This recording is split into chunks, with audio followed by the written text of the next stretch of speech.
Hello students, this is Mr. Z, and today we're talking about the components of your blood, or what's in our blood. Before we talk about that, we need to talk about a machine called a centrifuge machine, which spins blood in test tubes around and around and around. Now what this does, when it spins the blood in the test tubes around and around and around, it separates all the four different types of blood. Because when we look at blood, it just looks like one same color, one same thing. But when you spin it in a centrifuge, this is what happens. It begins to separate. 65% of our blood is basically plasma, which is water and, believe it or not, urine. And this is where all the blood is floating around in. So this is called plasma. All right, and 0.7% of our blood is white blood cells. White blood cells fight diseases and sicknesses and things like this. So if you're always getting sick, maybe your white blood cell count is not doing very well, and the doctors can check this by taking a sample of your blood. And this is probably why they ask you for a sample of your blood when you're not feeling well. They want to look at how many white blood cells you have. That could be the reason you're sick.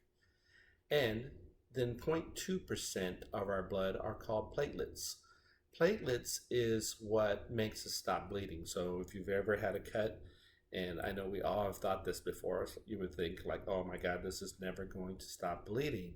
And eventually it does. And what happens, platelets are little pieces of blood tissue that stick to each other and fill in the hole in the blood vessel and prevent you from bleeding anymore.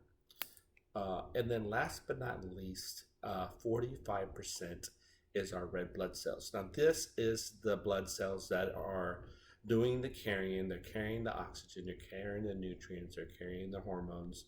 And they can do this because they have a special shape. But here's a blood cell, our red blood cell.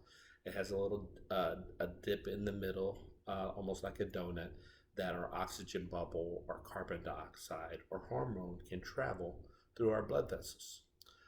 This would be an example of a platelet. They're very, very tiny, so that's why it takes a while for your cut to start bleeding. As they start collecting where the opening is, blood vessels will, these platelets will start to clog the opening so you can stop bleeding. And this very weird looking cell is a white blood cell. And remember, they're the ones responsible for getting rid of sickness and diseases and to get you better. So this is our components of our blood. And remember, you can't get to this unless you spin the test tubes around, kind of like in a merry-go-round device that separates all the different bloods. So this is what blood's made out of, 4 different components. And this concludes our lesson on components of blood.